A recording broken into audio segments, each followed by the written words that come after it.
में मैं आज आप सभी को अंडर डेवलप्ड इकोनॉमीज के बारे में पढ़ाऊंगा, यानी कि जो अल्पविकसित अर्थव्यवस्थाएं होती हैं वो क्या होती हैं, कैसे होती हैं, इन सभी को हम जो है आज इस वीडियो में पढ़ेंगे और इनके कैरेक्टरिस्टिक्स, फीचर्स यानी कि विशेषताओं को भी आज हम अच्छे से समझेंगे कि अंडर डेवलप्ड इकोनॉमी के क्या क्या कैरेक्टरिस्टिक्स होते हैं। तो इस वीडियो को आप स्टार्टिंग से एंड तक जरूर देखिएगा, आपको ये चीजें जो है बहुत अच्छे से इस वीडियो में समझ में आ जाएंगी। तो चलिए दोस्तों स्टार्ट करते हैं इस वीडियो को। मैं हूं संजीव कुमार।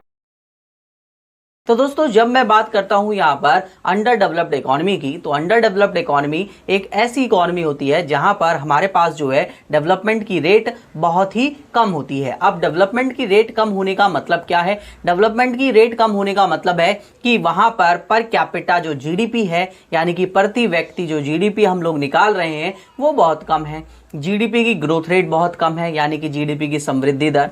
वहां पर बर्थ रेट, डेथ रेट और हम कह सकते हैं पोवर्टी या इन्फ्लेशन, इन सभी चीजों में जो है वो काफी पुअर परफॉर्मेंस देखने को मिल रही है। या वहीं हम बात करते हैं हेल्थ फैसिलिटी की, तो वो भी बहुत ज्यादा बेकार है। इस वजह से हम उस इकोनॉमी को अंडर डेवलप्ड इकोनॉमी कह रहे हैं। देखिए कुछ डेफिनेशन पढ़ते हैं हम लोग, आपकी स्क्रीन पर डेफिनेशन शो हो रही होगी। तो देखिएगा यहाँ पर आपके पास जो एमपी टेडारो हैं उनके द्वारा ये डेफिनेशन ली गई है। डेफिनेशन क्या है? Underdeveloped economies is the economy in which they are low level of living. वहां पर लो लेवल ऑफ लिविंग होगा उनका, ठीक है, जो लोगों के जीने का स्तर है वो बहुत ही निम्न है।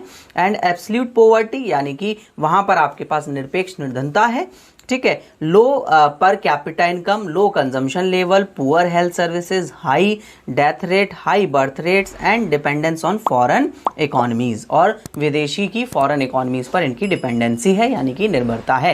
ये पूरे तरीके से इंडिपेंडेंट नहीं है। हिंदी में भी पढ़ सकते हैं आप सभी। अल्पविकसित अर्थव्यवस्थाएं वे हैं जिसमें निम्न जीवन स्तर होगा, निरपेक्ष निर्धनता होगी, निम्न व्यक्तिक आय होगी और निम्न उपभोग स्तर होगा, घटिया स्वास्थ्य सेवाएं होंगी, उच्च मृत्यु दर, उच्च जन्म दर और विदेशी अर्थव्यवस्थाओं पर निर्भरता होगी। ये सभी जो है, इन सभी को मिलाकर आप कहेंगे, अगर किसी इकोनॉमी ये सब पाए जाते हैं तो आप कहेंगे वो इकोनॉमी जो है वो अंडर डेवलप्ड है, यानी कि अल्प विकसित अर्थव्यवस्था है। ठीक है दोस्तों, ये आपको बहुत अच्छे से समझ में आ गया होगा। सेकंड डेफिनेशन भी है, वो भी आप पढ़ सकते हैं, वो यूएनओ ग्रुप ऑफ एक्सपर्ट्स के द्वारा दी गई है। तो ये भी हम थोड़ा सा रीड कर लेते हैं फिर आगे चलते हैं ना। We use the term underdeveloped countries means the countries which per capita real GDP, real income, यानी कि प्रति व्यक्ति वास्तविक आय जो है वो बहुत ही कम है, लो है, when compared with the per capita real income of the United States of America, Canada, Australia, western Europe. इन बड़ी इकोनॉमीज के कंपैरिजन में यहाँ पर कहा गया कि ये सारी की सारी जो चीजें हैं वो बहुत ही लो हैं इन इकोनॉमीज में। इस वजह से हम इन इकोनॉमीज को क्या कह रहे हैं? अंडर डेवलप्ड इकोनॉमी कह रहे हैं। ठीक है दोस्तों, यहां तक आपको चीजें समझ में आ गई होंगी। अब हम इसके कैरेक्टरिस्टिक्स देखते हैं, यानी कि आपके पास जो अंडर डेवलप्ड इकोनॉमीज हैं, यानी कि अल्पविकसित अर्थव्यवस्थाएं, उनको हम 3 कैटेगरीज में डिवाइड करेंगे और उनको कंपैरिजन के तौर पर हम लेंगे। ठीक है, पहला क्या है कि जो अंडर डेवलप्ड इकोनॉमीज हैं वो रिलेटिव कॉन्सेप्ट है, यानी कि अल्पविकसित अर्थव्यवस्था एक सापेक्षिक अवधारणा है। क्यों है?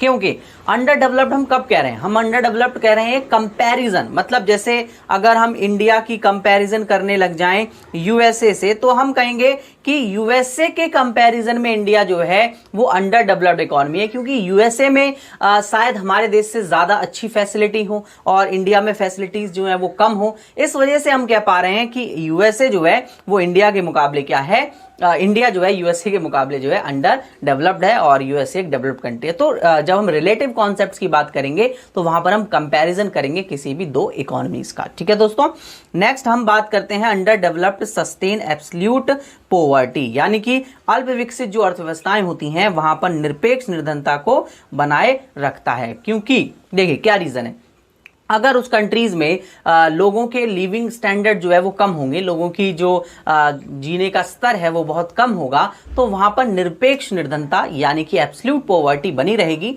क्योंकि एब्सोल्यूट पॉवर्टी का सिंपल सा मतलब होता है कि आप जब एक बेस डिसाइड कर दें कि अगर कोई 1000 रुपए पर मंथ खर्चा करता है अपने कंजम्पशन पर, तो वो गरीब नहीं है। तो अगर इससे कोई कम करेगा तो वो क्या होगा? गरीब होगा। तो ऐसा जब अंडर डेवलप्ड इकोनॉमीज होती हैं, अल्पविकसित अर्थव्यवस्थाएं होती हैं, तो वहां पर लोग जो हैं एक स्टैंडर्ड मेंटेन करके नहीं चलते, यानी कि एक स्टैंडर्ड मान लिया हमने कि इतना तो मिनिमम करना ही करना है।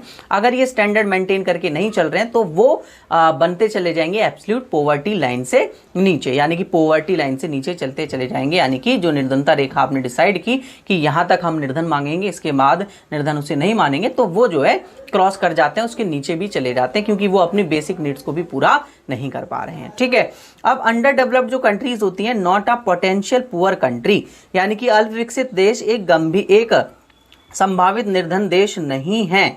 मतलब ये नहीं कह सकते कि अगर आपके पास कोई अंडर डेवलप्ड इकोनॉमी है, यानी अल्पविकसित अर्थव्यवस्था है, तो पूरे तरीके से वो क्या है, एक निर्धन देश है, यानी कि गरीब देश है। ये आप नहीं कह सकते, एक पुअर देश है, नहीं कह सकते। क्यों नहीं कह सकते? क्योंकि वहां पर कुछ लोग हैं जो पुअर सेक्टर में आ रहे हैं और कुछ लोग हैं जो रिच सेक्टर में भी आ रहे हैं। मतलब अंडर डेवलप्ड इकोनॉमी, इसका मतलब ये नहीं है कि वो पूरी तरीके से पूरी कंट्री जो है वो पुअर है और वहां पर सारे के सारे पुअर पीपल्स ही रहते हैं। जैसे इंडिया एक अंडर डेवलप कंट्रीज है या डेवलपिंग कंट्री आप कह सकते हैं, विकसित अर्थव्यवस्था, अल्पविकसित अर्थव्यवस्था है, ठीक है, विकासशील अर्थव्यवस्था है। क्यों कह पा रहे हैं? क्योंकि यहां पर भी आपको कुछ गरीब लोग देखने को मिल जाते हैं और कुछ अमीर भी देखने को मिल जाते हैं, तो हम कह सकते हैं कि यहां पर कंपैरिजन हो रही है। ठीक है, और यहां पर ये नहीं है कि सभी गरीब हैं तो हम इसे निर्धन कहेंगे या आपको अनएम्प्लॉयड करेंगे कि ये जो है वो एक तरीके से हमारे पास अल्पविकसित अर्थव्यवस्था है, अंडर एम्प्लॉयड इकोनॉमी है। ऐसा नहीं कह सकते कि पुअर लोग ही अंडर एम्प्लॉयड कह रहा हूं, सॉरी दोस्तों, अंडर डेवलप्ड इकोनॉमीज में जो है रहते हैं। ठीक है, अब इनकी कैरेक्टरिस्टिक्स हैं, इन कैरेक्टरिस्टिक्स से आपको क्लियर हो जाएगा कि अगर ये चीजें पाई जाती हैं तो समझ जाइए वो देश जो है वो अंडर डेवलप्ड है, यानी कि अल्प विकसित है। तो कैरेक्टरिस्टिक्स देखिए, सबसे पहला लो पर कैपिटा इनकम, निम्न प्रति व्यक्ति आय। सबसे पहली पहचान अंडर डेवलप्ड इकोनॉमी की, यानी अल्पविकसित अर्थव्यवस्था की, कि वहां पर कैपिटा इनकम जो है वो बहुत कम होगी, यानी प्रति व्यक्ति आय जो है वो उस देश के अंदर बहुत कम होगी। अब ये मैं आपको एक टेबल के थ्रू यहां पर समझा देता हूं। देखिए, स्विट्जरलैंड अगर आप देखें तो यहां पर 61,930 जो है पर कैपिटा इनकम है। ठीक है, और वहीं आप यूथोपिया की बात करते हैं तो ओनली 1620, इंडिया की हम बात करते हैं तो 6020। तो आप कह सकते हैं कि ये कंट्रीज जो हैं वो अंडर डेवलप्ड कंट्रीज हैं और ये कंट्रीज जो हैं वो डेवलप्ड कंट्रीज हैं, जहां पर यहाँ पर कैपिटा इनकम यानी प्रति व्यक्ति आय इन लोगों की बहुत ज्यादा है उस कंट्री में। और हमारी कंट्रीज, मतलब ये जो अंडर डेवलप्ड कंट्रीज हैं, इनमें आप देख सकते हैं बहुत ही लो है। ये मैंने डाटा आपको दिखाया क्योंकि आप देख सकते हैं इन कंट्रीज में पर कैपिटा इनकम बहुत कम है, इस वजह से इनको गरीब की श्रेणी में हम कह रहे हैं कि ये जो है गरीब इकोनॉमी है और अंडर डेवलप्ड इकोनॉमीज हैं, यानी कि अल्पविकसित अर्थव्यवस्थाएं हैं। ठीक है, सोर्स मैंने लिया गया है वर्ल्ड बैंक डाटाबेस बैंक 2016 का ये सोर्स है। ठीक है, अब नेक्स्ट आगे हम बात करते हैं इकोनॉमीज इनइक्वालिटी, यानी आर्थिक असमानताएं। तो जिस इकोनॉमी में आपके पास इकोनॉमिक इनइक्वालिटीज, असमानताएं देखने को मिल जाएं, तो समझ जाइए वो अंडर डेवलप्ड इकोनॉमी यानी अल्पविकसित अर्थव्यवस्था है। कैसे? देखिए, एक अगेन दोबारा टेबल शो कर रहा हूं आपके पास। यहां पर आप देखेंगे यूके, ऑस्ट्रेलिया, जापान और कोलंबिया ये विकसित देश हैं और अल्पविकसित देश हैती, केन्या और जमैका, ठीक है, अल्पविकसित देश हैं। तो यहां पर आप देखेंगे कि मैं जो टेबल में शो कर रहा हूं वो इनकम की इनइक्वालिटी को शो करूंगा और यहां पर आप क्विंटाइल जो है अनुपात देख सकते हैं, क्विंटाइल जो रेशियो हम निकालते हैं, ठीक है, उसके अकॉर्डिंगली आप देख सकते हैं इनका क्विंटाइल जो रेशियो है वो ज्यादा है। और गिनी जो सूचकांक हम बात करते हैं, गिनी कॉफिशिएंट आपने पढ़ा होगा, गिनी इंडेक्स पढ़ा होगा, ठीक है, गिनी सूचकांक जो कि इनइक्वालिटी को बताता है, असमानता को इंडिकेट करता है, ये कैसा ग्राफ होता है। तो आप देख सकते हैं जिसमें ये लो है, मतलब जिसके पास ये पॉइंट जो है वो सबसे कम है और जिसके पास ये पॉइंट सबसे ज्यादा, मतलब एक होती है line of equality, line of equality इस तरीके से ड्रॉ की जाती है, आप देख सकते हैं। और गिनी कॉफिशिएंट के लिए हमने एक ऐसे तरीके से ग्राफ ड्रॉ कर दिया। ये एरिया की बात की जाती है, जितना ज्यादा ये एरिया बड़ा होगा उतनी ज्यादा इनइक्वालिटी क्रिएट होगी इकोनॉमी के अंदर। और इसी तरीके से हमने लोरेंज कर्व भी पढ़ा हुआ है। तो ये जो लाइन में ड्रॉ करता था, ये लाइन जितना दूर होगी उतनी ज्यादा इनइक्वालिटी इकोनॉमी के अंदर होगी और जितना पास होगी उतना ज्यादा इनइक्वालिटी कम होगी इकोनॉमी के अंदर। आपने लोरेंज कर्व पढ़ा होगा, ठीक है। या चलिए देखिए, तो क्लियर है। तो हम कह सकते हैं दूसरा, इनइक्वालिटी अगर ज्यादा है तो आपके पास उस देश में जो है ज्यादा से ज्यादा क्या पाया जाएगा, अल्प विकसित इकोनॉमी होगी वो, यानी कि आपके पास under developed economy. Third point की बात करते हैं, लो लेवल ऑफ लिविंग, यानी कि निम्न जीवन स्तर होगा। इसका मतलब क्या हुआ कि जो लोगों के लाइफ को लिव करने का जो पूरा का पूरा उनका तरीका है वो क्या होगा, बहुत ही कम होगा। मतलब उनका रहने के लिए जो कमरे होंगे या जो घर आप बात करते हैं वो क्या होगा, बहुत ही लो लेवल का होगा। ठीक है, इस वजह से आप उसे कह रहे हैं कि वहां पर लो लेवल ऑफ स्टैंडर्ड लिविंग है उनका। उनके जो खाने पीने का तरीका है वो थोड़ा निम्न होगा, थोड़ा लो होगा। इस वजह से आप कह रहे हैं उनके पहनने का तरीका, उनके रहने का तरीका, ये सभी जो है वो क्या होगा, लो होगा। इस वजह से आप कह सकते हैं कि उस इकोनॉमी में अंडर डेवलप्ड इकोनॉमी है, क्योंकि वो लोगों के लिविंग स्टैंडर्ड को ही नहीं बदल पा रही है, लोगों के लिविंग स्टैंडर्ड बढ़ नहीं पा रहे हैं। अगर लोगों के लिविंग स्टैंडर्ड बढ़ते तो हम मान सकते थे कि उस इकोनॉमी में लोगों को कुछ फैसिलिटीज मिल रही हैं, लोगों को कुछ बेनिफिट मिल रहे हैं, तो वो इकोनॉमी जो है वो डेवलप्ड इकोनॉमी के तौर पर आ रही है। बट वहां पर बहुत सारी ऐसी पॉपुलेशन है जो अभी भी लो लेवल पर रह रही है और अपनी बेसिक नीड्स को भी पूरा नहीं कर पा रही है। इस वजह से आप उस इकोनॉमी को बोल रहे हैं अंडर डेवलप्ड इकोनॉमी, यानी कि अविकसित अर्थव्यवस्था। ठीक है, नेक्स्ट पॉइंट पे चलते हैं। Fourth point, capital deficiency and low rate of capital formation. सबसे पहली बात, कैपिटल डेफिशिएंसी होगी, मतलब पूंजी की वहां पर कमी होगी, मतलब पैसा जो होगा वो बहुत कम मात्रा में अवेलेबल होगा उस इकोनॉमी में। दूसरा, वहां पर पूंजी निर्माण जो कैपिटल फॉर्मेशन है उसका रेट भी लो होगा, यानी कि निम्न पूंजी निर्माण होगा। अब आपको कैपिटल फॉर्मेशन पता ही होगा, कैपिटल के नंबर्स में इंक्रीज होना, कैपिटल का स्टॉक बढ़ना, कैपिटल गुड्स का स्टॉक बढ़ना, उसे आप कैपिटल फॉर्मेशन कहते हैं। तो कैपिटल फॉर्मेशन अगर किसी इकोनॉमी में बहुत ही कम है वो, और जिस इकोनॉमी में कैपिटल ही कम है, वो दोनों ही इकोनॉमी जो है आप कहेंगे ये जो है एक अंडर डेवलप्ड इकोनॉमी है, यानी कि अविकसित अर्थव्यवस्था है। देखिए मैं आपको टेबल के थ्रू शो करता हूं। तो यहां पर आपके पास जीडीपी की हम बात कर रहे हैं, सन 2013 का डाटा लिया हुआ है। अनफॉर्चुनेटली मुझे यही मिला है टेबल, तो मैं यही शो कर रहा हूं आपके लिए। ठीक है, तो आपके पास ऑस्ट्रेलिया, यूके और यूएस एक उच्च आय अर्थव्यवस्था है, मतलब जिनके पास हायर इनकम इकोनॉमीज हैं, जहां पर हाई इनकम होती है। तो ये जो है अपनी जीडीपी की इतनी इनकम जो है वो कमाते हैं, और आप सभी को पता ही है इनकी जीडीपी कितनी है। जैसे मैं अगर बात करता हूं 100 का 10% की, तो वो कितना होगा, 10 होगा।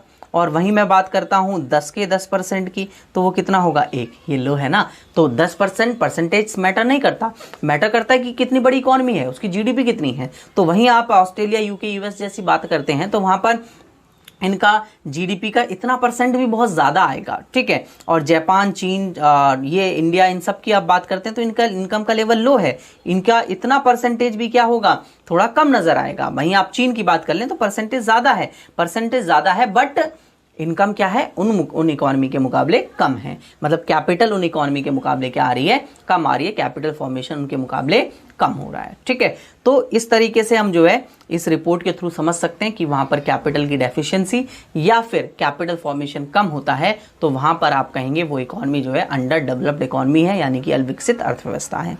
6th पॉइंट है high growth rate of population and dependency burden.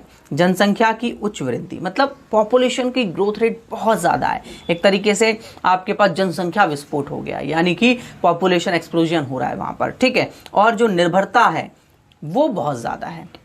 ठीक है, यानी कि डिपेंडेंसी जो बर्डन है वो किसी अदर कंट्री पर बहुत ज़्यादा है। जैसे अगर मान लेते हैं हम लोगों का यूएसए पर डिपेंडेंसी है, रसिया पर डिपेंडेंसी है, तो हम लोग एक क्या है, अंडर डेवलप्ड इकोनॉमी है, क्योंकि हम अपने जो रिक्वायरमेंट्स हैं, जो हमें रिसोर्स चाहिए, वो हम अपने आप ही खुद पूरा नहीं कर पा रहे। तो ये भी एक क्या है, बेकार बात है, ऐसा भी नहीं होना चाहिए इकोनॉमी के अंदर। ठीक है ना।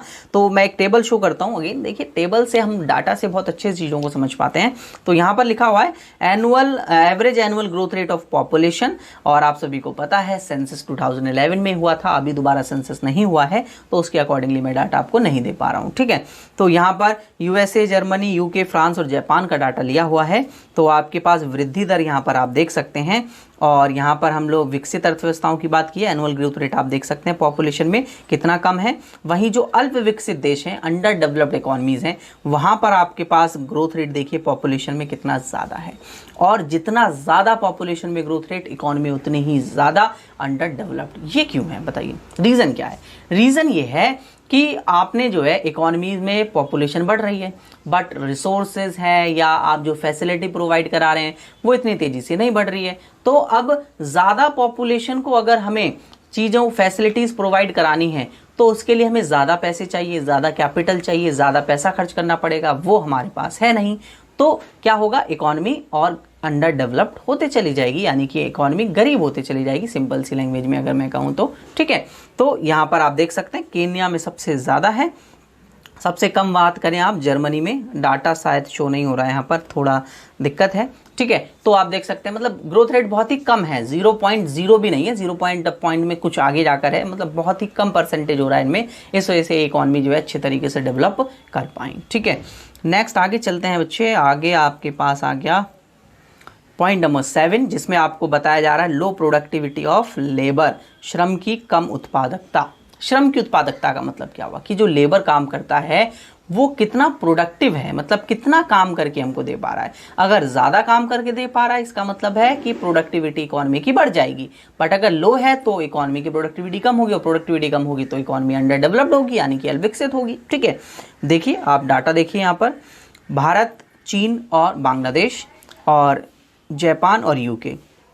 तो यहाँ पर आप देख सकते हैं लेबर की प्रोडक्टिविटी डॉलर्स में, वैल्यू एडिशन, और वहीं आप इन डेवलप्ड इकोनॉमीज़ में देख सकते हैं भाई ज़मीन आसमान का फ़र्क ही कहना चाहूँगा मैं, क्योंकि ये हंड्रेड्स में है और वो थाउजेंड्स में है। ठीक है, समझ रहे हो ना। तो आप समझ सकते हैं इस पॉइंट से कि प्रोडक्टिविटी कम होने की वजह से किस तरीके से इकोनॉमी जो है अंडर डेवलप्ड होती है। ठीक है, आगे underutilisation of natural resources, प्राकृतिक संसाधनों का अल्प प्रयोग। अब देखिए India is a rich country, resources rich country है ना, स्टार्टिंग से ही रही है और थी भी, लेकिन अब थोड़ा कम होते जा रही है। बट हमारे पास उस लेवल की टेक्नोलॉजी नहीं है कि हम अपने रिसोर्सेज का अच्छे तरीके से यूज़ कर पाएँ, एफिशिएंटली यूज़ कर पाएँ। तो हम कह सकते हैं कि अगर यूटिलाइजेशन हम लोग रिसोर्सेज का सही नहीं कर रहे हैं, अंडर यूटिलाइजेशन है रिसोर्सेज का, जितना यूज़ करना चाहिए, जिस तरीके से यूज़ करना चाहिए उस तरीके से अगर हम अपने रिसोर्सेज का यूज़ नहीं कर पा रहे तो हम अपनी इकोनॉमी को डेवलप नहीं कर पाएंगे। तो इंडिया के पास रिसोर्सेज हैं, और भी कंट्रीज हैं जिनके पास रिसोर्सेज हैं, बट उन रिसोर्सेज का अंडर यूटिलाइजेशन है, मतलब अल्प प्रयोग है। अल्प प्रयोग है तो वहाँ पर उसका अच्छे तरीके से प्रयोग नहीं होगा तो इकोनॉमी डेवलप नहीं कर पाएगी। ठीक है ना, नेक्स्ट पॉइंट पर चलते हैं। नेक्स्ट है large scale open as well as discussed unemployment. भाई बड़े लेवल पर तो पहली बात क्या है, बड़े पैमाने पर खुली और छिपी हुई आदर्श बेरोजगारी है। ठीक है, बड़े लेवल पर पहले तो अनएम्प्लॉयमेंट बहुत फैला हुआ है इन इकोनॉमी के अंदर, और डिस्कस अनएम्प्लॉयमेंट बहुत ज़्यादा है, छिपी हुई बेरोजगारी बहुत ज़्यादा है। डिस्कस एम्प्लॉयमेंट आपको पता ही होगा कि जहाँ पर ज़रूरत है 5 की वहाँ 10 लोग काम कर रहे हैं, तो वो क्या हो जाएगी, डिस्कस्ड अनएम्प्लॉयड हो जाएगा। तो अनएम्प्लॉयमेंट इस तरीके का क्या है, बहुत ज़्यादा है। अगर ऐसा अनएम्प्लॉयमेंट और अनएम्प्लॉयमेंट की रेट बहुत ज़्यादा होती है इंडिया के अंदर तो समझ जाइए, या किसी भी इकॉनमी के अंदर, तो समझ जाइएगा वो इकॉनमी जो है अंडर डेवलप्ड इकॉनमी है। जैसे अभी ड्यूरिंग द कोविड-19 इंडिया के अंदर 23.7% जो है वो यहाँ पर अनएम्प्लॉयमेंट रहा, जो कि काफ़ी ज़्यादा है, और जितना ज़्यादा होगा उतना ज़्यादा हम जो है under employed under developed countries बनते चले जाएंगे। ठीक है, डोमिनेंस ऑफ एग्रीकल्चर, कृषि पर प्रधानता, मतलब अगर कोई इकॉनमी, जैसे देखो मैं बात करता हूँ कि अगर हम लोग एग्रीकल्चर पर फोकस करेंगे और एग्रीकल्चर सेक्टर को प्रोग्रेस करने की बात करेंगे तो भाई डेवलप नहीं हो सकते, इतनी तेज़ी से डेवलप नहीं हो सकते। जो इकॉनमीज सेकेंडरी और जो आपके पास तृतीय क्षेत्र है, टेरिटरी सेक्टर्स है, उन पर डिपेंडेंट है, उनको प्रोड्यूस कर रही है, उनको अपने देश में ग्रो करने की कोशिश कर रही है, वो इकॉनमी जल्दी ग्रो कर जाएगी। बट ऐसी इकॉनमी जो एग्रीकल्चर को डोमिनेंस मान के बैठी हुई है, निर्भर पूरे तरीके से कृषि पर है, वो इकॉनमी जल्दी डेवलप नहीं कर सकती, क्योंकि एग्रीकल्चर तो हर किसी के पास है। भाई एक ऐसा यूनिक प्रोडक्ट लेकर आओ, जैसे चीन है, उसके पास मास्टरी है इलेक्ट्रॉनिक आइटम्स को प्रोड्यूस करने में, तो भाई वो आज के वक्त में मार्केट का किंग बन जाता है किसी भी इकॉनमी में जाकर, और वहाँ पर जाकर ज़्यादा से ज़्यादा एक्सपोर्ट कर पाता है। बट इंडिया के पास कोई ऐसा प्रोडक्ट है जो इंडिया बाहर जाए के उससे सेल करे, और ऐसा कोई भी सेल ना कर पाए जो इंडिया ही सेल कर सकती है? नहीं है, मैं नहीं मानता। ठीक है, तो ऐसा अगर प्रोडक्ट हम लोग लेकर आएंगे और अगर हम एग्रीकल्चर पर ज़्यादा डिपेंडेंट रहेंगे तो डेवलप नहीं हो सकते। ठीक है ना, तो देख लीजिए आप यहाँ पर कि आपके पास जो अंडर डेवलप्ड इकोनॉमीज़ हैं, अविकसित अर्थव्यवस्थाएं हैं, वहाँ पर कृषि में 50 से 60% लोग लगे रहते हैं। लेकिन जो डेवलप्ड इकोनॉमीज़ है, इट्स अ शॉकिंग डाटा, जहाँ पर विकसित अर्थव्यवस्थाएं होती हैं, डेवलप्ड इकोनॉमीज़ हैं, वहाँ केवल 2 से 7% लोग ही एग्रीकल्चर में लगे हुए हैं, बाकी अदर सेक्टर्स में लगे हुए हैं, production, manufacturing, e commerce, services को प्रोवाइड करने में। ठीक है। और जीएनपी का जो कृषि मतलब जो आपके पास जीएनपी निकल के आती है उसमें एग्रीकल्चर कितना कंट्रीब्यूट करता है, कितना पार्टिसिपेट करता है, 15 से 25%। बट आपके पास जो डेवलप्ड इकोनॉमीज होती हैं वहां 1 to 4% ओनली, और बाकी जितना भी है वो कितना किससे किया जाता है, वो सारा का सारा जो है वो मैन्युफैक्चरिंग, प्रोडक्शन सर्विसेज, इन सभी से जो है वो किया जाता है। देखिए इकोनॉमी डेवलप होती है, ठीक है ना। चलिए आगे चलते हैं। आगे नेक्स्ट पॉइंट है आपके पास हाई इंसिडेंस ऑफ पॉवर्टी, निर्धनता का उच्च विस्तार। मतलब देखिए उस देश में निर्धनता मतलब गरीबी बहुत तेजी से फैलती है, पहले हमने पढ़ा, और वो बनी रहती है, ठीक है। मतलब ज़्यादा से ज़्यादा जो है प्रभाव पड़ता है गरीब लोगों पर, गरीबी बढ़ते चली जाती है और बहुत बुरा प्रभाव पड़ता है। तो ऐसी इकोनॉमी को भी आप अंडर डेवलप्ड इकोनॉमी कहेंगे, ठीक है, अल्पविकसित अर्थव्यवस्था कहेंगे। इंफ्रास्ट्रक्चर बैकवर्डनेस, आधारित संरचना का पिछड़ापन, मतलब जो इंफ्रास्ट्रक्चर वहाँ पर इकोनॉमी में प्रोवाइड किया जा रहा है वो इंफ्रास्ट्रक्चर बहुत ही पुअर है, बहुत ही बेकार है। इतने इंफ्रास्ट्रक्चर से कुछ नहीं होने वाला इकोनॉमी का, इकोनॉमी जो है वो अच्छे तरीके से डेवलप नहीं कर पाएगी। वहाँ पर जो भी फैसिलिटीज़ दी जा रही हैं इंफ्रास्ट्रक्चर के नाम पर वो बहुत ही पुअर हैं, बहुत ही बेकार हैं, ठीक है। और 13 पॉइंट आप देख लीजिए, low volume of foreign trade, यानी विदेशी व्यापार का निम्न परिणाम। मतलब वहाँ पर जो आपके पास फॉरेन ट्रेड किया जा रहा है, विदेशी व्यापार किया जा रहा है, वो बहुत ही लो लेवल पर किया जा रहा है। वहाँ पर जो प्रोडक्शन है या जो फॉरेन ट्रेड हो रहा है, बाहर हम जो एक्सपोर्ट इंपोर्ट कर रहे हैं वो बहुत ही कम है, और कम है तो अंडर डेवलप्ड है इकॉनमी, क्योंकि बाहर से कोई करेंसी आ नहीं रही उस देश के अंदर और ज़्यादा ट्रेड चल नहीं रहा, वो ज़्यादा से ज़्यादा सामान को बेच नहीं पा रही है, ज़्यादा इनकम कमा नहीं पा रही है, तो इकॉनमी जो है अंडर डेवलप्ड हो जाती है। और अनफेवरेबल सोशल, पॉलिटिकल और इंस्टीट्यूशनल एंड एडमिनिस्ट्रेटिव स्ट्रक्चर, मतलब किसी भी इकॉनमी में अगर प्रतिकूल सामाजिक, राजनीतिक, संस्थागत एवं प्रशासनिक ढांचा है जो कि आपको अच्छे तरीके से हेल्प नहीं कर रहा है, तो उस इकॉनमी को आप क्या बोलेंगे, वो इकॉनमी जो है अंडर डेवलप्ड इकॉनमीज है, बेकार इकॉनमी है, अच्छे तरीके से जो है काम नहीं कर रही है, अगर वहाँ पर ये सारे के सारे फैक्टर्स जो हैं वो आपके फेवर में नहीं है। तो ठीक है, तो दोस्तों नेक्स्ट वीडियो में मैं जो है इंडियन इकॉनमी के बारे में बताऊंगा कि इंडियन इकॉनमी एक अंडर डेवलप्ड इकॉनमी क्यों है। तो आप उस वीडियो को स्टार्टिंग से एंड तक जरूर देखिएगा। भारतीय अर्थव्यवस्था एक अल्पविकसित अर्थव्यवस्था क्यों मानी जाती है, क्या रीजन है, उन सभी को हम अगली वीडियो में अच्छे तरीके से डिस्कस करेंगे। ठीक है दोस्तों, वीडियो अच्छी लगी हो और अगर आपको मेरे साथ फुल कोर्सेज को ज्वाइन करना हो तो आप सभी टॉप क्लासेस ऐप को जरूर डाउनलोड कर लीजिएगा, क्योंकि टॉप क्लासेस ऐप पर मैं आप सभी को फुल कोर्सेज प्रोवाइड कराता हूं जो कि आपके लिए काफ़ी हेल्पफुल होते हैं और बीकॉम बीए के एग्जाम में आपके लिए काफ़ी हेल्पफुल होंगे। और ज़्यादा जानकारी चाहिए कोर्स के रिगार्डिंग तो आप मुझे इस नंबर पर कॉन्टैक्ट कर सकते हैं, जिससे मैं आपको कोर्स के रिगार्डिंग सारी इन्फॉर्मेशन प्रोवाइड करा दूंगा कि कैसे कोर्स को ज्वाइन करना है, क्या मिलता है कोर्स में, मैं कैसे हेल्प करता हूं आप सभी के कोर्स में, वो सभी जानकारी आपको दी जाएगी। ठीक है दोस्तों, वीडियो अच्छी लगी हो तो वीडियो को लाइक ज़रूर करें, अपने सभी दोस्तों के साथ ज़रूर इस वीडियो को शेयर ज़रूर कर दें, जिससे मुझे भी मोटिवेशन मिलेगा कि ज़्यादा से ज़्यादा वीडियो तक हम फैल पा रहे हैं। ठीक है, और चैनल को सब्सक्राइब कर लीजिए अगर आप एक नए व्यूअर हैं मेरे चैनल पर, क्योंकि इसी तरीके की वीडियोज़ मैं आप सभी के लिए बनाता रहता हूँ। नंबर पर मुझे अभी के अभी कॉन्टैक्ट करिए, मैं आपको फुल कोर्सेज जो है वो प्रोवाइड करा रहा हूँ जो कि आपके लिए काफ़ी हेल्पफुल रहेंगे। तो चलिए दोस्तों, नेक्स्ट वीडियो मिलते हैं। वीडियो देखने के लिए धन्यवाद।